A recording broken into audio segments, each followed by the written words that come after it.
Welcome back to Tiny T Gaming. This is Bellwright episode 10, and today jumped forward a little bit more again on to day 25 in game. And as you can see, I've sped it up a bit, but got a few more followers and have got a bit more of a better camp now. It is winter, so there's snow on the ground, so you can't really always make out as clearly, I think, but hopefully you can see that. Got a good amount of followers, better arms and armored, and Standing by for your orders. got slightly bigger camp now. Uh, just checking them through, making sure they're well fed Your wishes, and my all command. have the right You and I'll equipment follow. and armor. Not that you You could can count on me. call what they're wearing armor, but I guess it's better than nothing now Waiting for at this orders. point. Waiting for orders. Uh, Making sure they've got everything, and then moving on, going to carry out a raid. So again, you just have to wait for them to turn up because for some reason your companions can't fast travel, which is probably one of my biggest gripes with this game, but it means you just have to wait for them, which is very frustrating. So sped the footage up a bit. It is still really annoying. But yeah, got 10 companions now, which is a good amount, and gonna carry out a raid. So it always shows the first three in the companion's top right, and then however many extra on top. And as you can see, I'm not very good at actually on this game. It is quite clunky. So anyway, but raiding this little war band, whatever you want to call it, of raiders, villains, bandits, and the raid threat has reached 70%, which means soon, when I hit a little bit more of these, there will be a raid on my settlement, but that's fine. You get more loot if you win, and if you lose some of your items, but that's fine. So just getting some money and all the things from the enemy dead now. You always get a bit of money. You get renown for kills. You reduce a threat in the area you've been fighting, which is always more useful because there's less bandit patrols. And then you get whatever. Oh, I haven't managed to get any this time because it's not every single one, but you do get coins, the old coins, when every now and then when you clear out some of these camps now.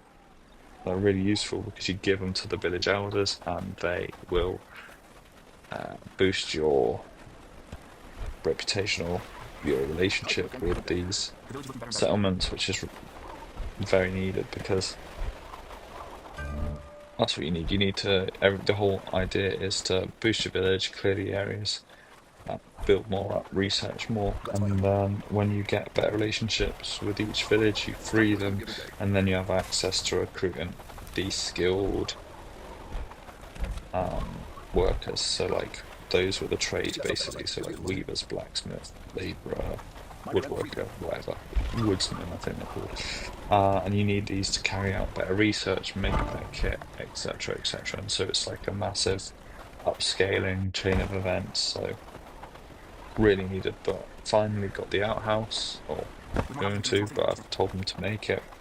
As I mentioned in the previous episode, the outhouse is for getting rid of items, so basically deletes them from the game that you don't want anymore. So unlike the woodcutter's axe, I'm not really fussed. I'm not going to make every single thing I research, but I want to research everything so I can make sure I've unlocked everything, so then I have the best choice moving forward. But yeah, so it's making the pit saw so you can, my settlers, if you want to call them that, I change the name every episode, don't I? But my settlers can then make planks, which is useful for crafting better buildings, kit, whatever, or weapons, not kit. Walking around with wooden armor, but so I'm just collecting all the guns now, the rubbish that I want rid of, binning it basically, so then freeing up room in the stockpile, which is really useful. I don't really see the point in building, repairing the plank shields because they're so easy to craft. That it's like just make more, mega wasteful maybe, but that's what I'm doing. Who's up for a break after this? Making another stockpile now as now that I have more settlers and they're able to move about more freely within the area, they will uh, they will farm more resources, collect more resources, I guess is the correct word, is that game word? Don't know. But they'll collect more resources, so getting rid of that little chest as well because it is useless and the materials can be used for something better. Because it had like only a storage capacity of 50, which is fine in the very start of the game when you have to make one, but pointless really. So now I'm just picking up all the books. I'm gonna just check through my settlers and see if I can upgrade, get them to read anything to upgrade their statistics or stats. But I couldn't do so, which is annoying. But then my raid threat has also reached 90%, which means that soon I will get attacked by a raid empire, which is annoying when it happens. But yeah, so as you can see, the little area that I've actually travelled through now on the map, it is getting slightly bigger. It's still just a slow game, and I think if you're not someone with the time or the patience for a game like this, there's no real point in playing because you can't really make progress within chapter now. You need like hours and to be able to free them to grind it. I mean, if you are into this sort of game, it's great.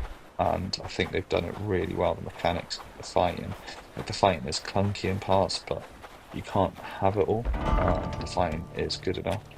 It's very much like Bannerlord, maybe slightly less refined, and obviously not on such a large scale. I mean, it'd be very cool if you could split you can split down your squads, but it'd be good to be able to actually split your units down properly and then have formations and like shield formations as well, but that's just not going to happen anytime soon, and I don't think that is on the cards for this game, which is fine. It's heavily into crafting and settlement building, which is all part of it.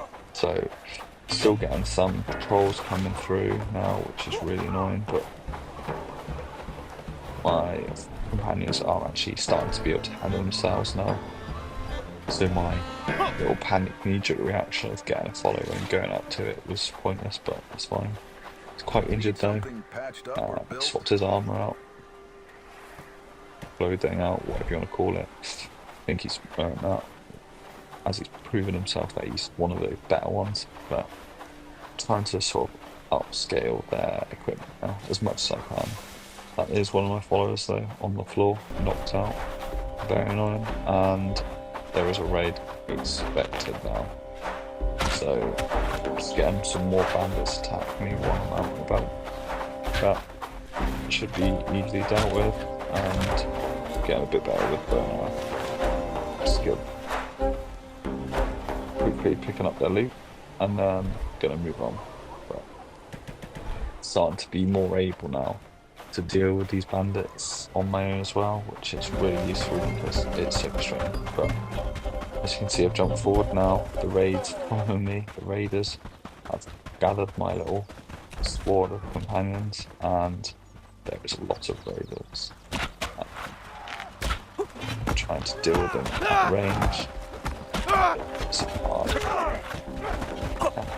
Especially as my companions are coming in drips and drabs, which is frustrating, but they are workers basically, and then you just tell them, yeah, we've got to fight, and if the enemy are close, it is frustrating. So got knocked out there, gonna quickly panic, get what I need. All of my companions are knocked out, which is really frustrating, but can't do anything about that.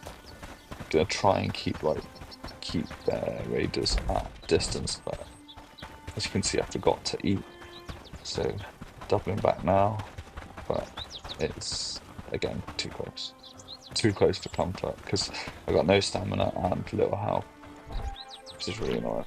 So just eating whatever I can get hold of and then moving on. And they're close enough now that even the signpost outside my settlement can't be used.